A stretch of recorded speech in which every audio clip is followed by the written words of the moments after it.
Hey, everybody. Welcome back to another episode of the Reawakened Mom podcast. And I am here today with my guest, Cayle Alldredge. How are you, Cayle?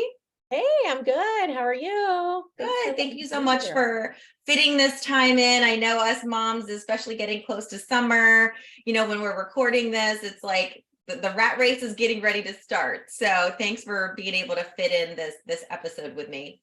Oh, absolutely. Yeah, the rat race is here.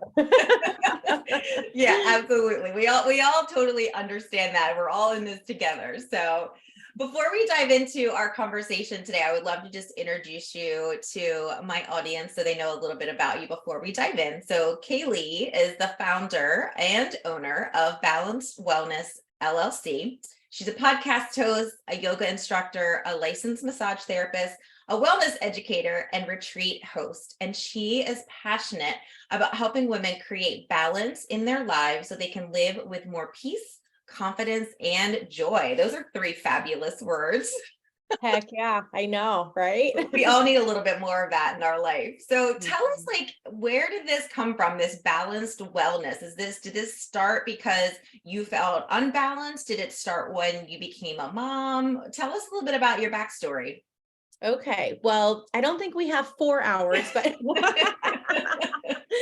I always try to figure out how to get this story in a nutshell, and it seems to get harder yet easier every single time I share my story. But let's just go with my kids are 7 and 10 right now. And it did all start when my son, who's 7, was a baby.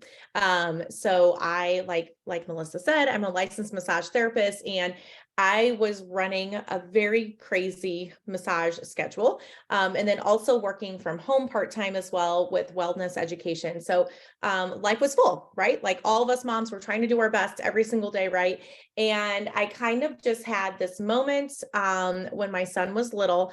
I will never forget it. It always brings tears to my eyes, no matter how many times I tell this story. But I just got to a breaking point. I remember bawling my eyes out in my laundry room and just saying, like, I can't do this anymore. Like, I just can't, And my husband's like, my husband heard me crying, and he came in there. He's like, what's going on? And, husbands, they are mostly in tune, but sometimes it's like they come out of left field. They're like, why are you feeling this way? Yeah. And so it was one of those things that I was done. See, it brings tears to my eyes. I have to get tissues. And it was all good things, right? I always say though, like it was a necessary moment because of that moment, I was able to make the pivot and make the turn to create the balance that I needed in my life, right? Because they always say, like, after every peak or after every valley is a peak, right? And so that was my pivotal moment. And I was just like, I can't just keep going on like this. I can't feel this out of balance because of my breaking point. Like when we have those meltdowns, when we have those breaking points, it's because we've had enough, because we are living in so much of unbalance and disorganization, whatever you want to call it, that we can't be thriving and we can't feel good because we feel so out of whack, right? And we feel like we're living on that hamster wheel that we can never get ahead and we can never catch up. And it's just that ongoing cycle. And that's how I was feeling. I felt like work was drowning me. I felt like my home life was drowning me. I felt like my son and my husband hated each other, like for the first 2 years of his life. Like my son always wanted me, and my husband didn't know what to do about it. And so that was kind of the point that I was like, it has to give, it has to change, right? And so that was it for us. I started creating these more routine, I don't want to call them schedules, but I guess habits in our household, that I was like, this has to start happening. This has to start happening. I started asking for more help. It's hard. It's so hard. But there were several changes that I made, but now it's like, fast forward 7 years later, I can happily say that I live in balance. I would say 99% of the time. We all have wrenches that are thrown in our days and our weeks and our months and whatever. But even now, May is a chaotic. I know we're recording this now in May, and this is literally the most chaotic month of my whole year. There's 6 grandkids, and on my side of the family, my mom and dad have 6 grandkids, and 5 of their birthdays are in May. 2 of them are my kids. And then my sister's birthday, and then Mother's Day, and then end of the school year and Memorial Day weekend, right? And all the things. And it just, this month is always just really busy. And the first couple years of my son's life, I was just like, I can't do it. In May, I just wanted to crawl in a hole. But this year and last year, in the last few years, it's like, okay, I have my tools in place, if you will, of what I know that I need to get done to stay ahead of the game so that I don't feel like I'm going to lose my bananas, like whenever May hits. Like I'm prepared and I can still get my workouts in. I can still get my sleep. I can still get my rest. I can still have my quality time with my friends and my family and be well balanced in all my areas of my life. Yeah, I was just going to ask you, so what are some of the tools? Because you just like snuck that in, like you have these tools that you're going to use or that you are using. Are they the ones that you just mentioned, like kind of after the fact, like making sure you have time for yourself and exercising and, sleep, all those different things? Or could you share what some of the tools are for the moms that are listening that maybe are feeling like, oh my gosh, like it's going to be crazy and the summer's going to be crazy. And how am I going to find time for myself? And, all the things, like, what are your secret tools that you're using, my friend? Yeah, well, I have a little bit of a list of them, but I'll share a couple. Yeah, just share a couple. For time's sake. Yeah. So my number one thing is, and I know that people might roll their eyes over this, but I became a master at meal planning and not really prepping. I don't love meal prepping. I will say that I do not want to spend 9 hours on a Sunday in my kitchen. Like that sounds horrible. And I don't have 9 hours on a weekend to spend in my kitchen meal prepping. So you're on a baseball field. We were just talking about that. She's, in the travel ball world. So it's like, yeah, I got you, girl. Like, I totally understand. Yes. Yeah. We are at dance competitions all weekend long or baseball tournaments. Yeah. So I don't have that time. And so I became a master meal planner though. So I have, one of my like secret things that I tell my clients all the time when I first start working with them is to get a magnetic, if you have a magnetic fridge, which most of us do. Some of us these days have like those wood panels over our fridges, that are really cool. I don't have that. So mine's still the regular fridge, but I went and got, several years ago on Amazon, a magnetic, weekly calendar, I guess, if you will. And then I color coordinate it. So every week at the beginning, like Saturday, Sunday, on the weekends, when, in the small amount of time that we're home, I will look ahead at our schedule and I'll be like, okay, what's going on this week? And so in red, I will write down like who has what going on that week. Whether it's dance, baseball, hitting lessons, like whatever is happening, that goes on the bottom of my calendar in red. And then all the meals go in black for the day of the week, right? And so for me, when I go to the grocery store, I know exactly what I'm buying. So I'm saving time at the store, I'm saving money at the store, and I know exactly what we're eating on what night, because then I don't have to spend my time at the concession stands or the drive-throughs, because nutrition is very, very important for me. And a lot of my clients are coming to me because they feel like they need to lose weight, or they feel like they just want to be healthier, right? And their kids are running around like crazy. So they want to know how to have healthy snacks, healthy food, and just healthy options for their kids. Because we can't live on chicken nuggets from McDonald's and nachos nachos from the concession stand. Like we can't do that whenever it's like a hot minute that we need something, right? But we can't live off of that for a season. And so that's my biggest, the biggest thing that I did, and that I teach my clients right off the bat, is like, we have to just plan it out, because when we have that plan, then we know exactly what we're planning for, right? Rather than, well, I don't know what's for dinner tonight, so hey, another frozen pizza, or let's run through McDonald's, right? And so that's my biggest thing. I don't have time to meal plan or prep, but I have time to plan. And to me, that's half the battle. If I have time to prep food, I will, but that doesn't happen in my house anyway. So can we dive in before you move on to another tip? I would love to know, because I know like I struggle with this, and I have teenagers now. So I've done like the meal prep and the planning and trying to come up with meals, and then looking like, oh my God, I have to use my crock pot today because I have no time when I'm going to be able to cook, and our schedules are all over the place. But what are some like great, like go-to, like you talked about healthy snacks for your kids or for you, or healthy eating? Like, do you have a couple go-to like meals that are like easy, or you make this and then you can have it for leftovers? Do you do leftovers and snacks? I would love to know about that, because especially if you said most women are coming to you probably this is one of the main things. I know that my mamas that are listening are probably having the same struggle. So would you dive a little bit more into that if you don't mind? Yeah, absolutely. I am a fan of crock pot as well. Absolutely 100%. So, and we do, like you said, or like what your question was, like, do you use it for leftovers? 100%. I don't understand when people say we don't eat leftovers. I'm like, what do you mean? I'm like, you throw food away? Like, Yeah. Yeah. so we eat a lot of leftovers. And I also do what they call, or what some people consider batch cooking.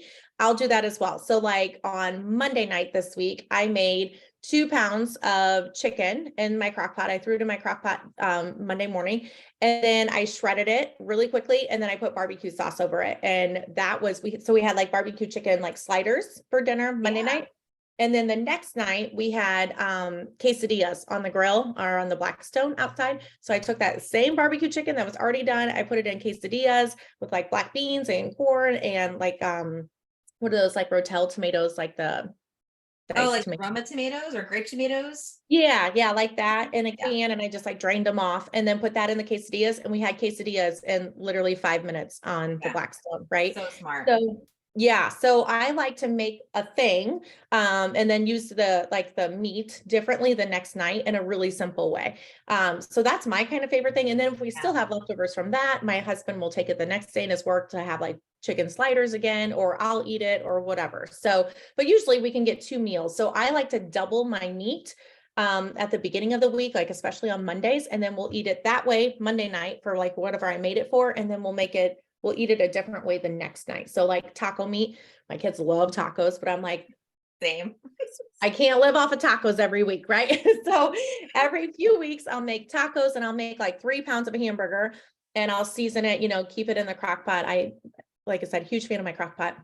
And so we'll have tacos like the first night. And then the second night we'll have like soft tacos or maybe nachos or like taco salad, something like that. We'll use the Yeah. taco meat in a different way the next night. So I love that. I do a lot of chicken stuff because I like meat, but I don't like want to eat hamburger all the time. But Yeah. we do a lot of like pulled pork, sloppy joes, taco meat, barbecue chicken. I even do like buffalo chicken. Sometimes I'll just do chicken in the crock pot and shred it and just leave it plain. And then the kids can decide, because sometimes they don't like hot sauce, it gets too Yeah. spicy. So then they can kind of decide, or we'll do like jerk chicken, or there's oh gosh, I forget the name of it.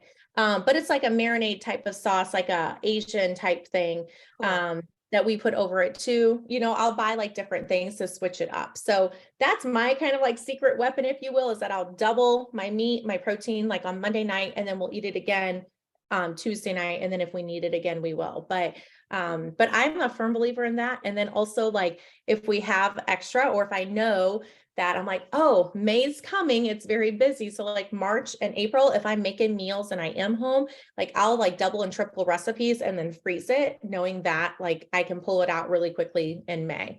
So that's kind of what I Yeah, like to do. that's awesome. Those are great tips. I love the idea of cooking the meat like maybe on a Monday and cooking double or triple or whatever, and then having it extra, especially, with teenage boys at home that I have, they're always hungry. So being able to have like some kind of meat or like a quick chicken or something that they could grab and like eat on the go, like they love rotisserie chicken, like things like that are just really, really, really smart. So thank you for that tip.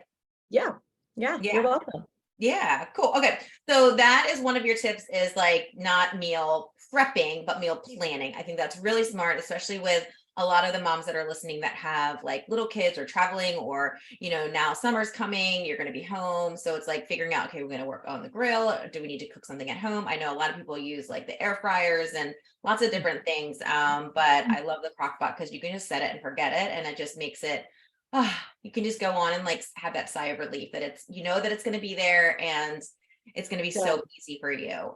Okay. So back to your tips that you are using for yourself. So, okay, that is like the number one tip that you share with everybody else. What else are your secrets in your toolkit? Yeah. So another one, well, just hold on, let me go back to food really quick. Yeah. Another one I love, especially with summer coming and produce is so like fresh and amazing right now. One of my other favorite tips that I share with all my clients as well, and we do a lot in our home, is I make veggie and fruit trays like right whenever I get home from the grocery store. And you know how like Pampered Chef has those really cool, like divided out Yeah. fruit trays. Yeah. I love those. So I will go ahead and make fruit trays and a veggie tray, like one veggie, one fruit right off the bat at the very beginning of the week. And that way, whenever the kids are hungry for a snack or it's dinner time or lunchtime or whatever, because our house is like the place to be in our neighborhood. So like we have kids over all the time and we're like serving like 6 kids lunch at the drop of a hat sometimes. And so it's like, here you go. And so I do a lot of fruit and veggie trays. And that way, if we want something super quick for a lunch, or if the kids need a snack, or if dinner time, even like we're like, oh my gosh, we got to hurry up and go. And I don't have time to like make sides. We at least know we have fruits and vegetables that are cut up, ready to go all week long, that I can just grab out the trays, set them on the table, and boom, done. Yeah, so that's one of my tip. favorite things. And the kids, like, it's so funny. The neighbor kids are like, do you have any of that fruit? Like they like, Aw. because sometimes when you go to other people's houses, they have different things that you don't have at your house. So the one neighbor kid loves mango. And so I'm like, oh, I'm out of mango, but I got pineapple. Like, I don't know. Oh, cool. So it's kind of cute. But another one that I do, sorry, I wanted to share that one really quick, but another kind of tip I do for my clients is always encouraging them either at the beginning of the week or the end of the week, kind of however your brain operates. I know some people are like, the weekends are crazy, so I have to do my, my stuff for the next week, like on Fridays or whatever. So however it works for you. But I teach my clients to get really organized with what needs to happen so that they don't fall behind by making lists all the time. So I personally do this for myself. The beginning, I should say I do all my stuff for the next week on Fridays, typically. Like before I leave my office on a Friday, it's like everything's planned out for the next week. If it for some reason doesn't get done, then it's like a Saturday morning before we run out the door. But I like to brain dump down. I call it brain dumping. Everything that needs to happen for the next week for work and the next week for like personal for at home. So who has, like tomorrow night, my daughter has dance pictures, or tonight, she's got dance pictures, and my son has hitting lessons, and I'm teaching a yoga class tonight. So it's like, what is happening every single day, so that we know and we're prepared. So then I can also plan like the meals according to what time we need to be gone. So if I know we're going to be home all night, which is like a miracle, then it's like, oh, cool, I can actually cook a meal. But if I know that we have to be out the door by 5 or 5:30, then it has to be something quick and easy, right? So I plan out everything for the week, the next week. And then it really, whenever you plan everything out, it really helps you stay on track. So if you know that you're going to be home more on this night than the other night, then sneak in a couple extra loads of laundry, right? Or, have somebody like help bring the kids all together to clean the house or whatever needs to happen.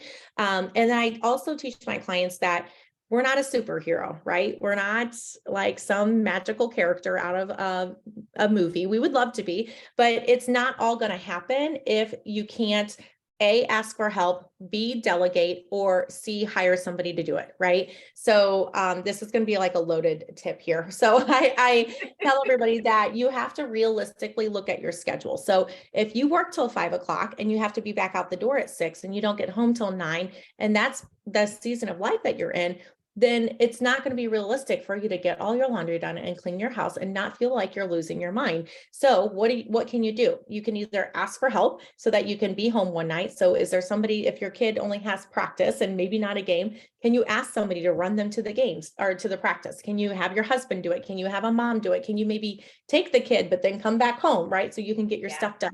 Like, what can you delegate and not feel bad about? Because I can promise you there's other moms out there that need help too. So I have no problem. I have 2 moms that my daughter dances with that live pretty close to us fairly. And I have no problem asking them like, hey, can you take her? Or if I get her to your house, will you take her the rest of the way? And they'll be like, sure. And I'll be like, hey, and if you want, I'll bring the kiddos back home. Right. I have no problem trading off. I used to feel insanely guilty about that. I used to always feel crazy guilty for telling my husband that he had to take the kids. And like, what's that about? They're his kids too, right? Like, and so Right. now, like, if my husband is in his slow season, he almost likes to do it because it gives him something to do because he gets really bored quickly. So there will be nights that I'm like, hey, you run the kids tonight. Let me stay home and get the things done, right? So A, ask for help. B, delegate. We are all about teamwork in our house. I don't do everything by myself. I realize, like I said, I'm not a superhero. I can't, it's unrealistic for me to fold all the laundry and clean the whole house and do everything. So my kids have to help with the chores. They have to take out the trash. They have to take out the recycling, unload the dishwasher, fold laundry, put it away. It is a teamwork around here. Yeah. My kids did not like that in the beginning when I first started doing this, but my son has been putting laundry away since he's been like 2. And, little things, okay, go put your socks away, right? They are folded, ready to go, showing them where they go. But even like now, like I washed sheets the other night because we were like home for little pockets of time. The kids make their own bed. We will help them if they can't get it over like the end of the mattress, right? But I can't do it all. And I realized that, and I've recognized that I want to do it all, but I can't because I'm not that amazing, right? Like I'm not that cool. And so we are teamwork in our home, just like this weekend. My daughter's having a birthday party and 2 weekends here at our house. And so this weekend, I'm like, okay, we're doing yard work. We got to make sure we pull all the weeds, and we got to make sure that she has this giant slip and slide that she like wants. Okay, we got to make sure that, everything like the sticks are picked up out of the yard, right? And so and they also want to go to a pool party that same day that we're going to be home. I'm like, okay, well, we have to do teamwork. We have to all get together and get it all done so that we can go to the pool party, right? And it gets them off their butts and gets them to doing things anyway, right? So we're teamwork in our home. I don't do anything just for myself. And I don't feel bad about making my kids help out because I'm like, this is your laundry too, right? These are your dishes as well. And then also I delegate. So, or I will hire, I should say. So we have seasons of life, like now that we have a cleaning lady that comes every 2 weeks because I am not home long enough to clean the house, even if we pull in the teamwork, right? Like pull in the recruitment of the whole house. There's just not realistically in our schedule right now, 3 hours that we're home that we want to spend cleaning the house without, we want to spend more quality time together doing other things. So we, in seasons of life, hire a cleaning lady. Which is great. So that's my thing, like looking ahead, like whenever you plan out your week, like getting realistic on what you can do, what you can't do, what needs to delegate, what needs to maybe come off your schedule, and then what maybe needs to be pushed aside, and then making sure that that's how you can look at your schedule to then know what you can fit in every day. And I tell my clients, pick 3 rocks. Like, I call them rocks, if you will, like what are your 3 boulders, if you will, that you're getting done each day. When you make that list, then like you pick 3 things that can slide into those days. And then that way it keeps you organized. It keeps you so that you're not falling behind. You get your stuff done. And then you feel better at the end of every week. Like, I actually got something done this week, rather than just feeling like you're on that constant hamster wheel. So those are the things that I always sit down, have them kind of work through the exercises that we go through. And the client, everybody's always like, I've gotten more stuff done in this month than like I have all year. It's like, well, when you actually put focused energy into what needs to happen, you get more done. Yeah. Oh my gosh, that's so smart. Okay. So I just have to ask a question. If you're on the podcast, you won't be able to see this, but I just noticed your dog behind you. I thought that was a blanket. And then I was like, wait, the blanket just moved. And I was like, so you have to go watch this on YouTube, but like her dog is so cute and totally like sunning in, oh my God, like that's like my cat, like just laying right there, like soaking up the sun, like a goddess. Just like, this is like, so I just was like, I thought that was a sheet. And then I was like, oh, it's your dog. Yeah. She blends in. We have like these really fluffy, the really like fox fur, like Pottery Barn blankets in our house. And there's so many times like she will cuddle up in one, and literally you'll sit on the couch and like you'll sit on her because she just blends in. So yeah. I love it. Yeah. So you have to go like look on YouTube real quick and check this out. Go to like minute, I don't know, 15, 16, 20, I don't know. But and then see the cute, adorable pup that's back there. Oh my gosh. Okay, cool. Sorry. That just totally distracted me. I'm like, oh my gosh, it's your dog. It moves. I was like, what kind of blanket? And then I was like, maybe the air conditioning just came on. And I'm like, oh no, it's your pet. I love it. Okay. Those are great tips. And I know that, we are like talking the same language here. A lot of the things that I share, you're just saying it's like words coming right out of my mouth. So I love that. All right, let's shift into like balance and what that means for you. Cause I know you talk about like the 4 parts of yourself, but what is that? What do you mean? There's not 4 parts of us. We're just one, right? What are these 4 parts of self that you talk about when you talk about like that balanced wellness in yourself? Yeah. Yeah. So this was another thing that came whenever I was feeling out of balance, right? And I sat down and I did a lot of reflection, I should say, like when I created these tools that I implemented first for myself and now I implement for my clients. It was sitting down and really reflecting on, okay, what the heck is not going right? What needs to change? What are my goals? Who do I want to be? Right? Like, what is my goal for being a mom and a parent, and a spouse, and even for myself? And so I sat down and looked at all of it, and it was funny because it all kind of separated into these 4 different parts. And now the more that not that it's a bad thing, but whenever I started, I should say, like in my wellness education years ago, a lot of people were really concerned, I should say, or not maybe concerned, but their priority was like nutrition and fitness, right? Like they wanted to lose weight, they wanted to be healthy, they needed to learn how to exercise the right way to lose weight, and they needed to know like, what nutrition I needed to do, right?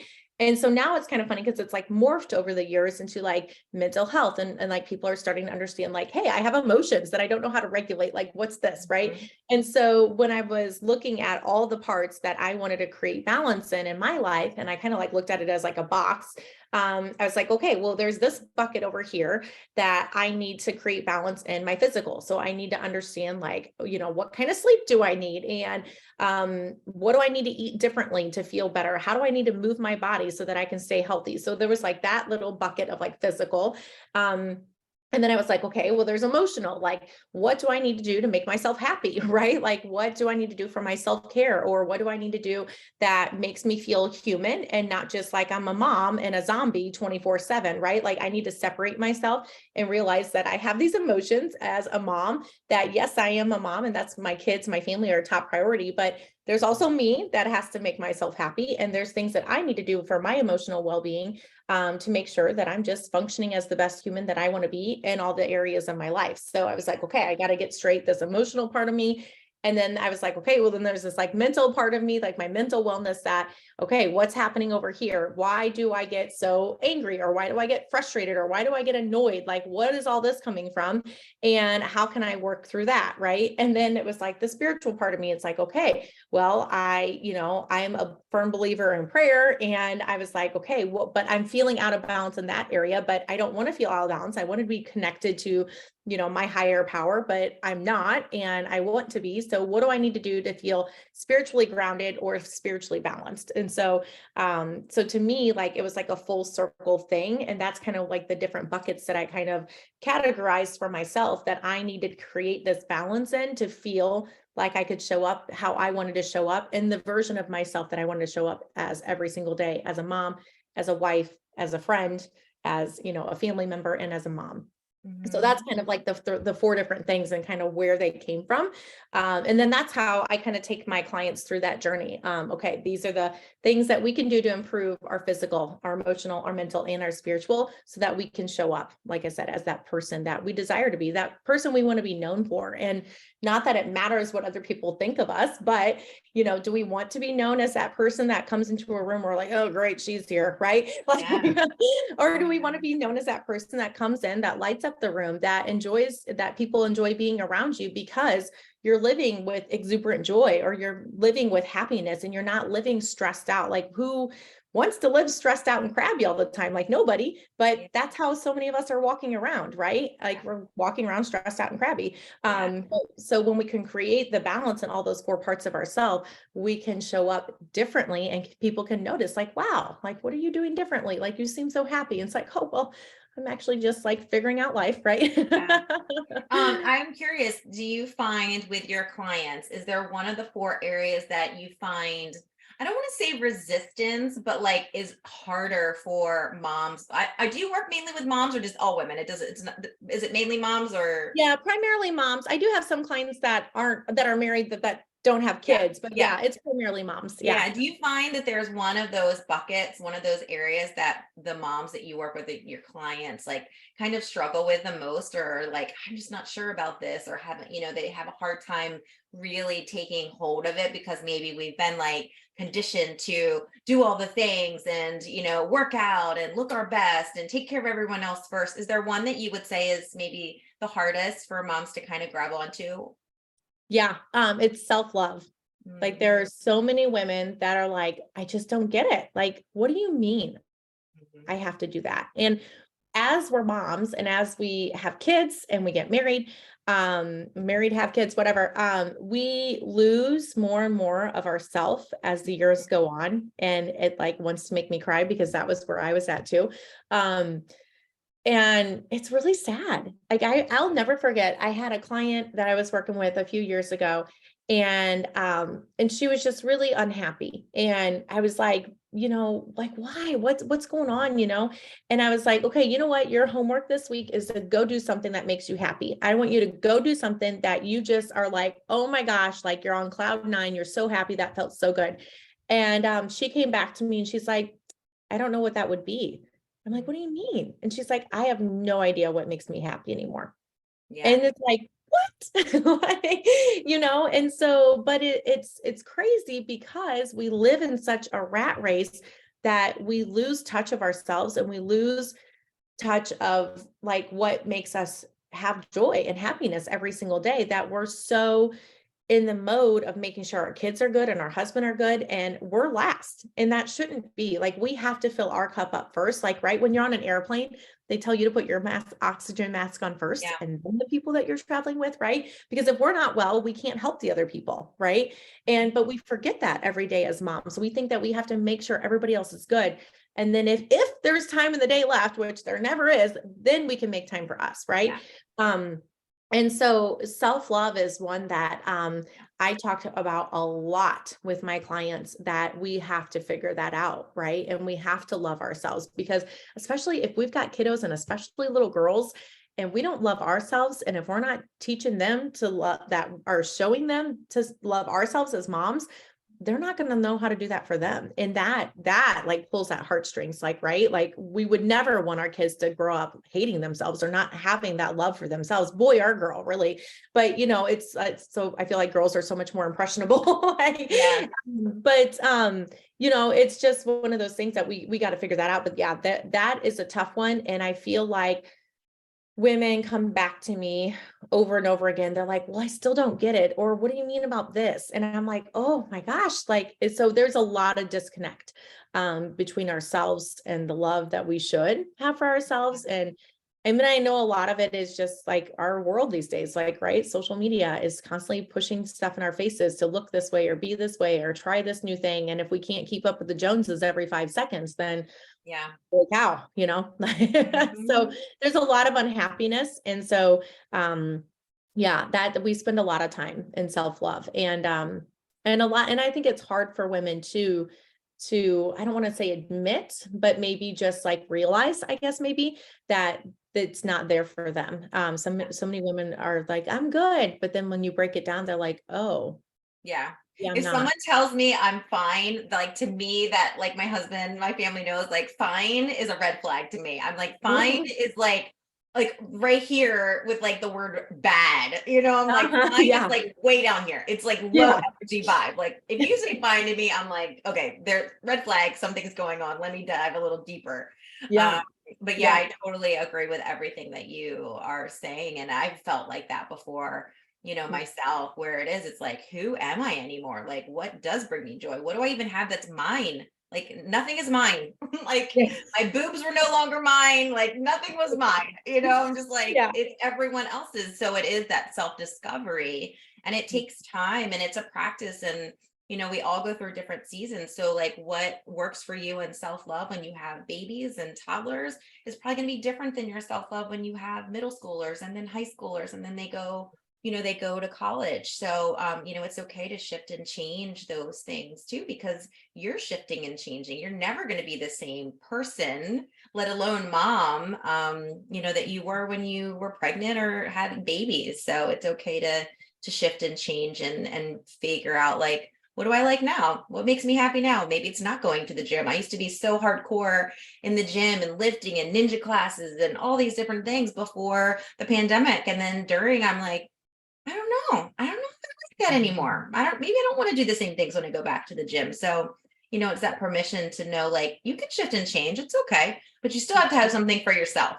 Yeah. Yeah. It's so true. And you're so right. Like through COVID too, like we realized as a family, we love to go for long bike rides and we love to hike, but we didn't know that about ourselves. And so now it's like we incorporate that into like what we go out and do because that's what we love now, which we didn't like that before. Or not that we didn't like it, but our kids were a little bit younger.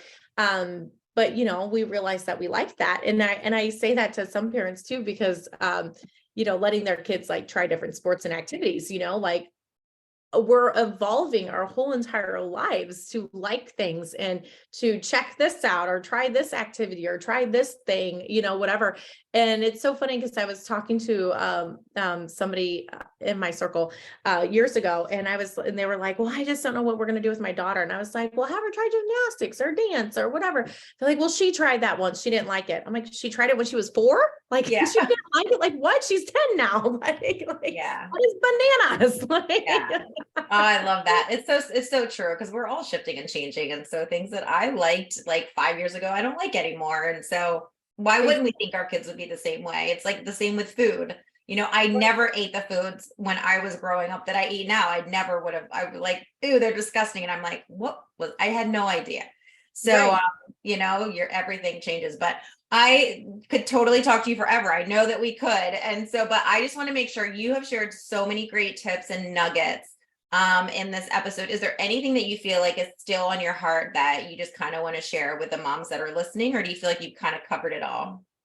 I guess maybe just like one thing that I would just say is I just love to remind my mamas all the time is to give yourself grace. Like if you went and planned out your week and you got your 3 boulders of everything that you want to accomplish every day and something gets thrown in your day, like don't just kick and scream and throw a fit and get pissed off at the world that it didn't happen. Like you're still human. Like this is just the intentions that we're setting. You have to give yourself grace, and we do not give ourselves enough grace as women, as moms, as any person in this world. Like we beat ourselves up so much that we have to stop it. We have to give grace, and we have to realize again that we're not these like characters out of like some cartoon movie that can just do everything. We have to just realize that sometimes it's not all going to get done, and it's okay because life's still going to go on. It's going to be there tomorrow. Yes. But to just stop beating ourselves up. And so that's what I remind my clients of that. I think daily, like, hey, did you give yourself grace over that situation? Like, why are you so mad about it? Like, it's a great tip.